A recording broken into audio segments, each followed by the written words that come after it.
It's the Locked On Flyers podcast for Friday, June 13th, your daily dose of Flyers news, analysis, and high quality content that is comparing this year's draft class to last year's. Okay.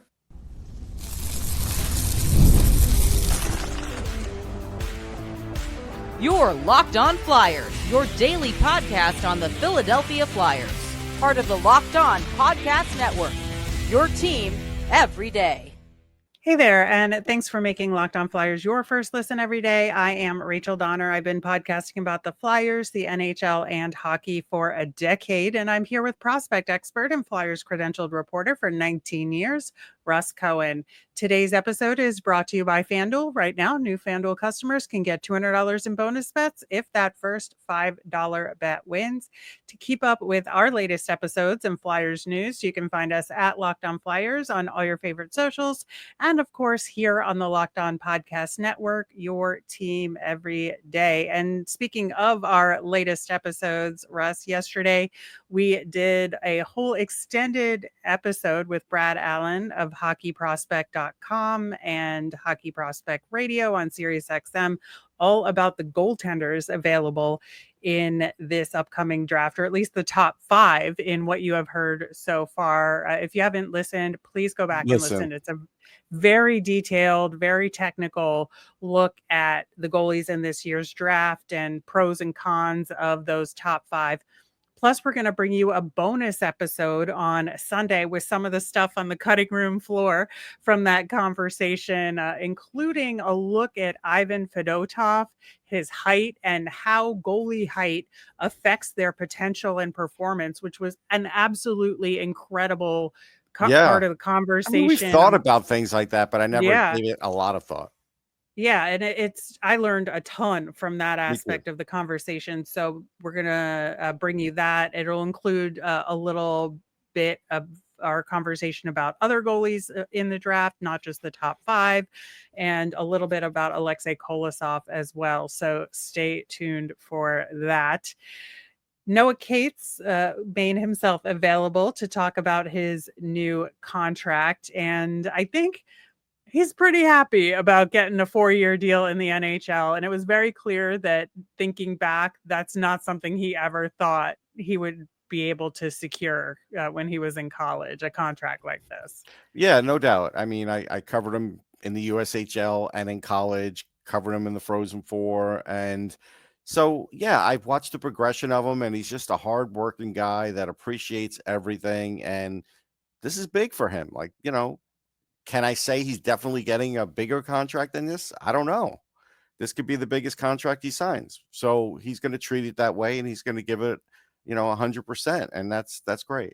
Yeah, I am definitely thrilled for him. I am thrilled to have him back with the Flyers in a more steady capacity. Mm-hmm. He did mention that he talked to Rick Tocchet already, but just more of a get to know you conversation. It wasn't necessarily, a productive conversation, which is fine. It's early goings. Like, I'm not worried about it, but I am excited to see like what this new coaching staff can do with him and if and how they might use him differently.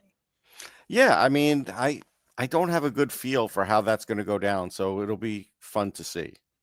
Yeah, I am excited about Noah Cates and some of the other Flyers and how they are going to work under head coach Rick Tocchet. In the meantime, one of our regular listeners, Chuck, sent us a note saying, hey, it might be fun to compare Russ's top 10 ranked players from this year with the guys actually picked in last year's draft, because there's a lot of conversation about how this year's draft is weaker than last year's. And so what does that really mean, when the rubber meets the road here in terms of comparing the two draft classes? So we did take a little liberty in terms of limiting the conversation a little bit. So we took the actual top 10 drafted from last year with an asterisk next to it, which we'll get to, and compared it to Russ's top 10 ranked players from this year. I tried very hard to not consider this past year of performance in my head. Didn't always succeed, because I know what happened with some of these guys. But I tried. Yeah. to do it here. But I There's a think, couple reasons why I generally don't do this. But if I'm asked, I try my best, but I don't yeah. really write it out, and I generally don't do it because I like to wait the 5 years or at least 4 years for players. Uh, so we're not doing that. And then I don't always think teams make the right decisions, and in retrospect, they don't. So that's going to be part of the liberty part here. Yeah. So I think, and I mean, I don't know for sure, but I would surmise that amongst those 20 players that we just described, and there's a link in the show notes to our draft spreadsheet with all the prospects we've covered. And there's a tab in there that has Russ's rankings. So if you want to see what they are, you can follow along there with the players that we've pulled in here. But Macklin Celebrini still has to be number one on the list here, right? Yep. He's still the top guy. And that's the biggest thing to really take away from this is that he's the top guy. Like that's it. You as a Flyers fan could say, hey, maybe you think Michkov will be better down the road, but today and probably for a while, he's going to be the top guy. Right. So beyond that, I think for me, I would still have to put Demidov at number two, just because, I mean, you look at what he was able to accomplish this past year, which again, I tried not to consider, but I kind of had to. And, there's already conversations about, is he the Calder winner next year? Right. So I feel like the Canadians, man, they've done such a good job with drafting recently and Yeah, the developing, more drafting importantly. they've done a good job, and Demidov is a great talent. And again, for Flyers fans, and I know Michkov was 2022, but my point is, you're going to be talking about Demidov and Celebrini and your guy all in the same breath next year. Like Yeah. it's going to come up. Yeah. Now, for me, I don't have somebody from this year's list until the number 6 slot. But how did your next few guys go? So after Demidov, I had Levshunov, then I had James Higgins, then I had Matthew Schaefer, then I had Z Buyam, and Who's that's not on the list, by the way. That's the first left turn that Russ has made here. So listen, it's the same as if you go to McDonald's now and order a grilled cheese. It will be made, but it's not on the menu. This is an off the menu choice. right. So I think that it was kind of cheating, but I understand why you did it. Okay. I think that Zeev Buyam is an excellent player, and I would have included him if I'd thought about it that way. But I still kept Zane Parekh and Beckett Seneke and Lev Shunov as the remainder of my top 5. And those were the top 5, or those were guys in the top 10 of Right. last year. I did reorder it a little bit Uh-huh. because of one huge situation, with the number 4 pick there in last year's draft of Caden Lindstrom, but which we'll get to. But, I just really felt like Matthew Schaefer, wasn't above Lev Shunov for me. That's for sure. And is not above Zane Parekh for me. That is also pretty clear. And I had kind of clumped them by position and ranked them within the position and then started slotting them in Yeah. order. So as far as defensemen go, I still think Parekh is the best one out of these 20 players. See, he's like I went Schaefer over Parekh because of the all around. Is Parekh the better offensive guy? Yes. Yeah. Is he going to have some struggles though because he's a little bit smaller, and so he'll be a lot like Lane Hudson, but Schaefer is going to be better. Oh, Lane Hudson, who won the Calder? Yeah. Okay, I'll take that problem any day of the but week. listen, I mean, I'm just saying, I don't think Zane Parex's going to win a Calder though. I'm just using him as an example because he's a high-powered offensive player. Well, only because Demidov is probably going to win it, but that's okay too. There's that too. And Parekh will probably be in there, but I do think Schaefer's got a level that we didn't get to see because of the injuries. That's fair. And we only started to see it. And so that's where I went with that. And, as far as, Beckett Seneca, he could put up 100 points a year, but I still think as he moves up the ladder, he's going to battle the change in frame and everything else. And I dropped him because of that. And that's what I Yeah, was worried about in his draft year. I'm still worried yeah, about it. I think that's reasonable. I just think, he just the output is so The tremendous output is that great. I agree yeah. so far. Yeah, I had to leave him I where he think it'll be was. good at the NHL level. I just don't know if it will be all-star good. That's my Fair thing. enough. Fair enough. All right, well, we're gonna keep going down our lists coming up next. The NHL playoffs are in full swing, and FanDuel is giving new customers an incredible way to get in on the action. Right now, when you join FanDuel and place your first $5 bet, you'll get $200 in bonus bets if your bet wins. FanDuel makes it easy to stay in the game before the puck drop and live. With player props, performance trends, and same-game parlays, fans have more ways than ever to play smart and win big. From three-pointers to steals to assists in the NBA or goals and assists in the NHL, FanDuel has so many ways to bet your favorite player props. And if you think someone's game is heating up, build that next bet around their play. I'm going to still say take OKC here. I believe.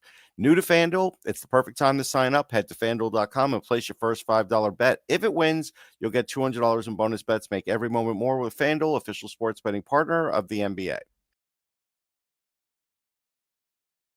All right, on Monday's show, we will have a new weekly poll. We're going to give you the results of this week's poll later in today's show, and we'll have our nemesis of the week.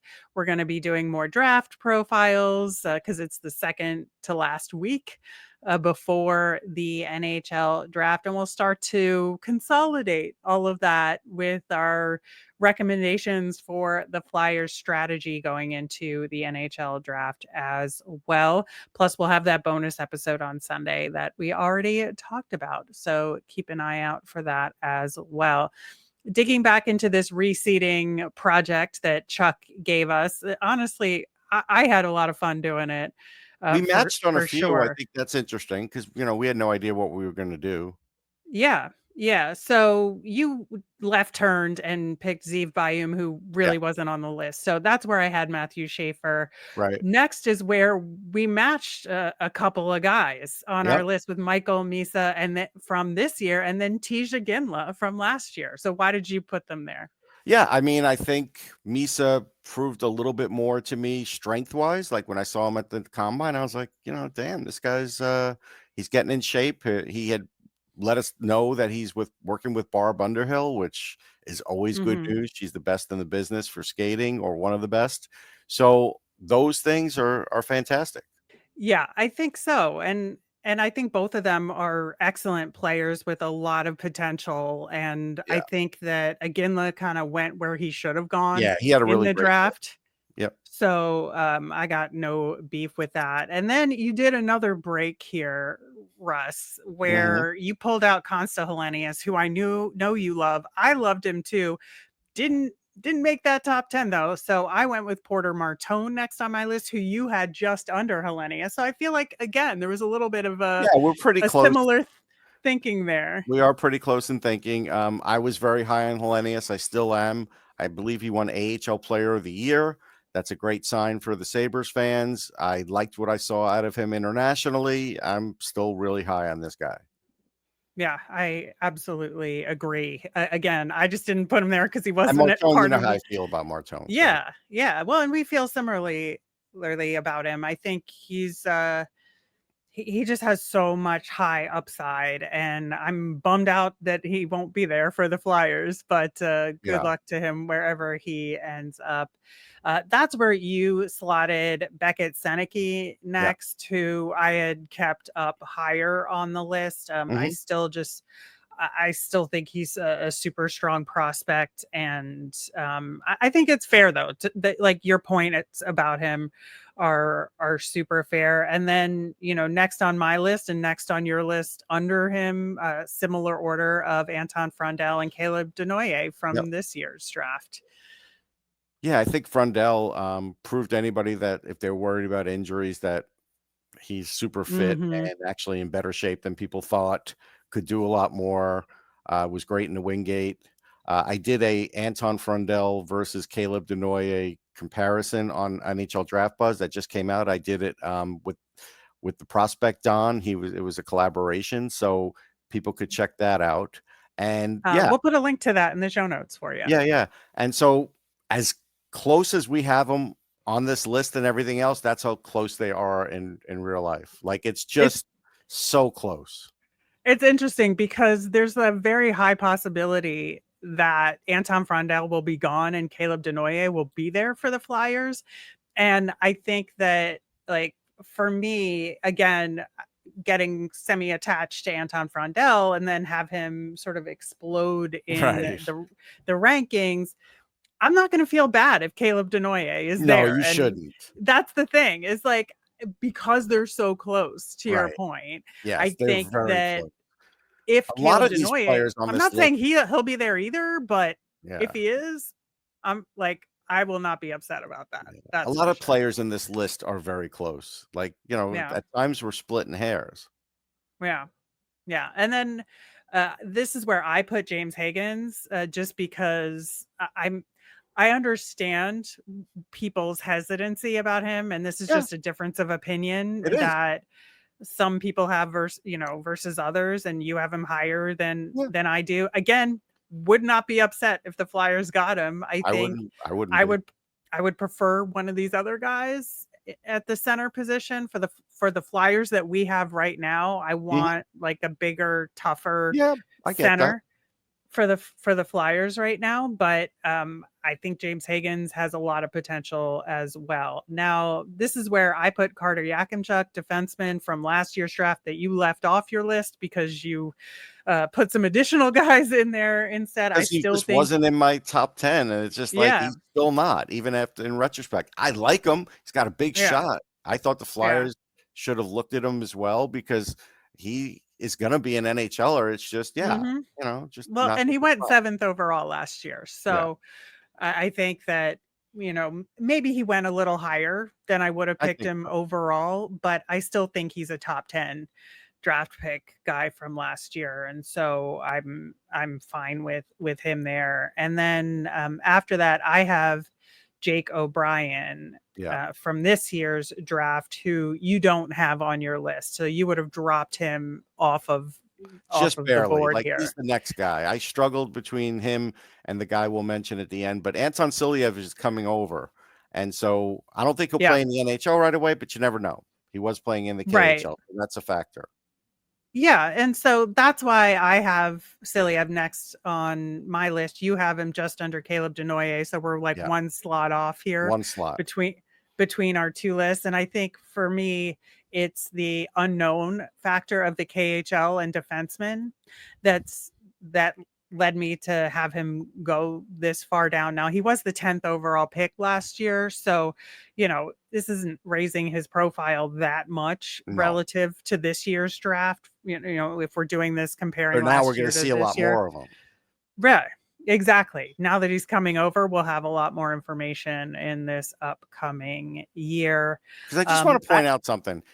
If nothing else, watch the episode with Brad just to understand how the lack of flow of information from Russia, like we don't even know sometimes if heights are correct on players. And we learned that with Demidov last year. So I just want to point that out. Like that's where it really helps. Yeah. And so you slotted Victor Eklund from this year's draft right after Siliev. I have him a couple slots down, but that's because he's very charming. If you spoke to him, he might have charmed you too. Maybe, but no, he's really good. I mean, his explanation of what happened in the World Juniors really sold me, because that's what I was thinking happened, and he was really. And just remind people what that explanation was. Just that this is the way he was used. So he did his best in the role he was in. Yeah, I think that's fair. And again, I just had a couple of guys that were from last year that I thought were a little bit better, that I slotted between them in Logan Hensler and Berkeley Catton. This is where I had Berkeley Catton on my list. So, I still think both of those two guys have a ton of potential here. And then this is where you put Zane Parekh. So this is where our opposite thinking on the on those sets of guys came into play in this sort of top 20 list here. Yeah, it does. And then, the next few lists next few will be interesting because this is where, because we have more information, I looked at what way I was thinking last year, and then I kind of looked at how am I thinking now. And we do have more information on all of these players now that we're going to talk about next. Right. And so with Caden Lidstrom, he broke his back and was out all this year. And so for me, I just put him at the bottom of the list because I really didn't want to consider him Yeah. relative to these guys. It's hard to do that. He is leaving junior and coming to college next year. And I think that'll be But a great thing. And so I'm expecting yeah. that to really help him. Right. And you snuck in Cole Iserman on your I list did. here as well. I So had you're to cheating a lot on this. I mean, it's just, I don't think I could stress enough how Mhm. good he was in the World Juniors for the lousy role he had on a gold medal team. And I don't mean Mhm. lousy like the coach did a mistake. I just mean like that's all that was left for him. The team was so good, he could only be like that extra guy, and he still had an impact. Yeah, I mean, I don't doubt that. I just stuck by the rules, Russ. I That's what know. I do. I'm I'm a kind of color like, outside that's the why I like line. spreadsheets. I like the rules. I know. I'm a color outside the lines person sometimes. All right. So between Victor Eklund and Caden Lidstrom, who, like I said, I put last, I put Jackson Smith, and who I think is just like, he's fine. He's Yeah, just he's not good. He's good. stellar. So that's why he's this Mhm. low on this particular top 20 list, but he's still a very, very good hockey player. He is. Overall. And I had Catton as my last, and Catton had just a tremendous year, 109 points. Yeah, but I'm I sure know. there's going to be some struggles as he moves up. But I don't know how many because he's super smart. So, I mean, his Yeah, year and was that's why I had phenomenal. him a few spots higher because Yeah. of Yeah, what he yeah. was able to put together. So this was actually really fun for me to do. I hope you had fun in the end, It's Russ. a little torturous for me, to be honest. Well, It is. I mean, gosh. because I had these arguments in my head. You don't have the same kind of stress that I do as far as covering Listen, prospects and it's how I go true. about it. It's true. So I have more struggles with in my head. I get it. I get it. Well, Chuck, I hope that was fun for you We because did it for this you, was Chuck. all your idea. In the meantime, we asked you at the beginning of the week what you wanted to do with the bottom two of the first round picks that the Flyers have. So the 22nd overall and probably the 31st, maybe the 32nd pick. We'll see how the Stanley Cup plays You out. never know. But in the meantime, we will get to that coming up next. You just realized your business needed to hire someone yesterday. How can you find amazing candidates fast? Easy. Just use Indeed. When it comes to hiring, Indeed is all you need. Stop struggling to get your job post seen on other sites. Indeed's sponsored job posts put your post at the top of the page and help you reach the right candidates faster. When you have a new project that requires just the right hire to pull it off, the pressure's on, and every day without the right person is a setback. That's exactly when Indeed sponsored jobs posts come in handy. They make sure your post is seen by the right candidates now. Now you can speed up your hiring process with a $75 sponsored job credit. Just go to Indeed.com/lockedon right now and support our show by saying you heard about Indeed on this podcast. Terms and conditions apply. Hiring, Indeed is all you need. So, like I said, this week we asked y'all out there, what should the Philadelphia Flyers do with their two lower picks in the first round of the NHL draft? Let us know the reason for your selection or your other ideas in the comments. And the choices were keep them both and make picks, try to move up in the first round with one or both of them, okay to use one or both in a trade for a player, and don't really care as long as it's a good pick or return in a deal. And the majority by enough, but I wouldn't say in a landslide, was try to move up in the first round with one or both of them at 43%. Were you surprised by that? No, I felt like that's probably the prevailing sentiment. And I think that's the sentiment of the team too, if they could do it. So I think they're right on. Yeah, I'm hesitant to get rid of both of them. I would like to use one of them Sure, and no, like I agree. one or two of the second rounders or something like Mhm. that. Me I too. feel like that's maybe the better approach, or if there's a prospect that the Flyers can give a change of scenery to that, that they would want to I include mean, the as only reason another they're way. getting rid of 2 like this is because 'cause they're getting a really good roster player. Otherwise, that's not happening. So, I think there is that. I think the second place finisher is probably what my choice is here, is the don't really care as long as it's a good pick or return in a deal. And to your long-standing point, Russ, you don't really know if it's a good pick until 3 to 5 years down the road. So Right. that's hard to say immediately. But if they manage to swing the deal that we talked about for the 43% of y'all out there about moving up, that is also, I think, falling under that same umbrella. So I feel Right. like you can sort of cheat it and get both of these results in the same, in one fell swoop here. Yeah, and the reason I feel like the Flyers may not be able to trade up with those 2 anymore is because Utah seems to have a different plan now, and Buffalo Mhm. seems to be, like, probably picking where they Yeah. are. So it's gonna be really hard now. Now, it doesn't mean they can't go to, like, 15, but then would you really trade both of those? No, I would Like do for a s who? right. I mean, I would do a swap. If you're Right. if you're doing a swap, then okay. So that's the part about it. But yes, the good player really, Rachel, is just like, how do you feel that day? Do you feel Yeah. like you got a good player or not? And then you do find out 5 years down the line. I mean, that's just the reality of it. Yeah. I think the potential, I wouldn't call it a surprise, but a a move that you really won't know is if they make a swap that includes a pick in next year's draft. Right. If the Flyers say we're going to take that 22 and flip it for a first round pick in next year's draft, and there's Right. some other component to Yep. that deal that evens things out, and gives the Flyers something to do that, I think that's the kind of deal that's going to be hard to assess Yeah, right then it now. makes it much harder to assess. I agree with that. And then, it's entirely possible. So the more picks you have, the more options you have. So this Mhm. gets to be a tough thing to figure.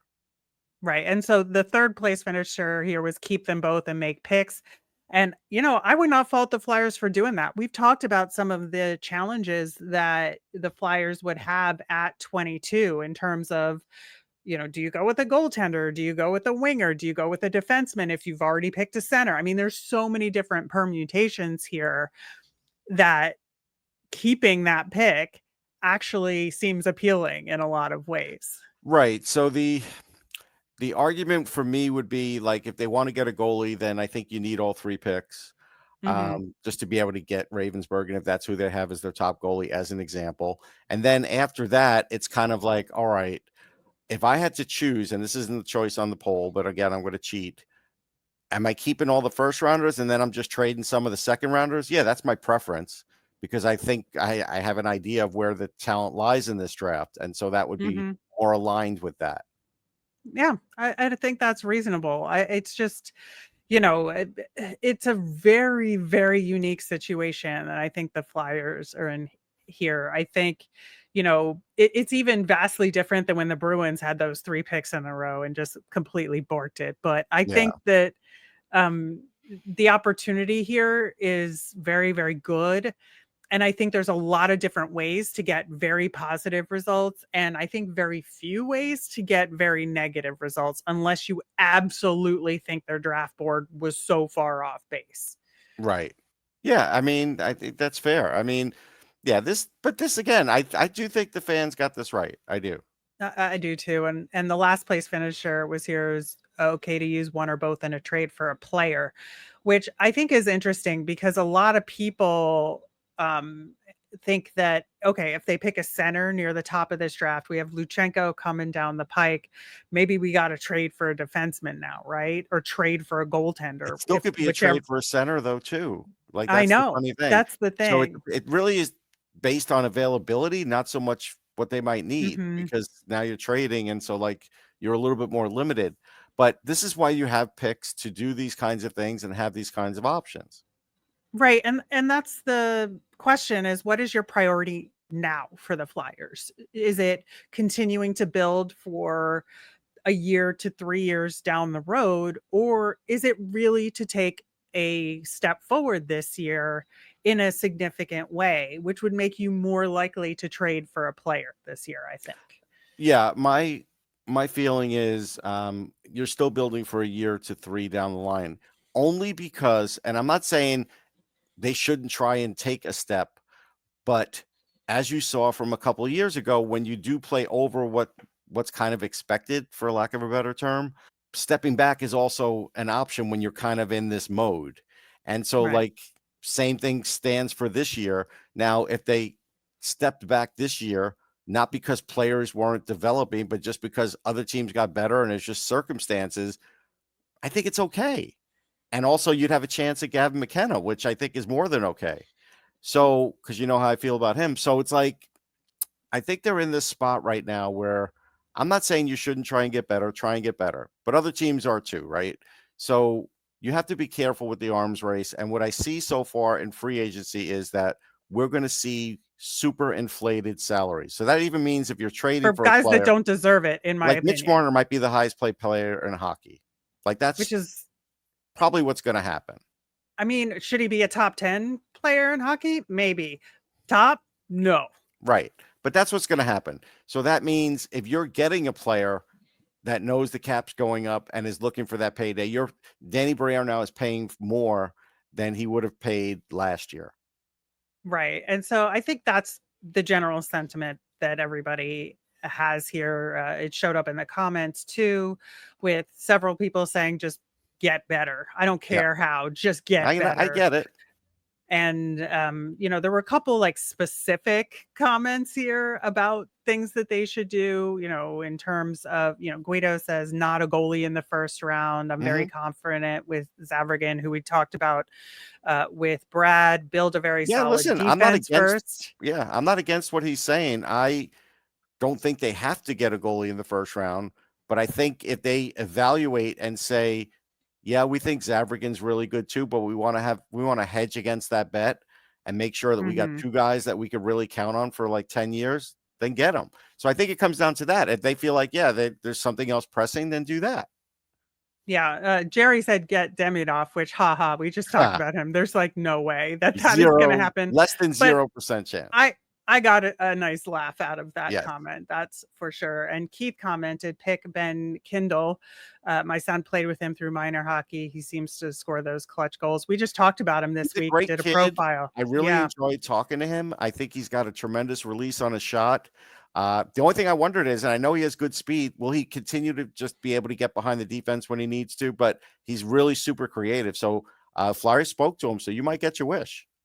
Yeah, we will see. All right, that will do it for today's show. And as a reminder, we always want to hear from you. Let us know your mailbag questions, your prospects you want us to cover via any of our socials at Locked On Flyers. You can email us at lockedonflyers@gmail.com or comment on our YouTube channel.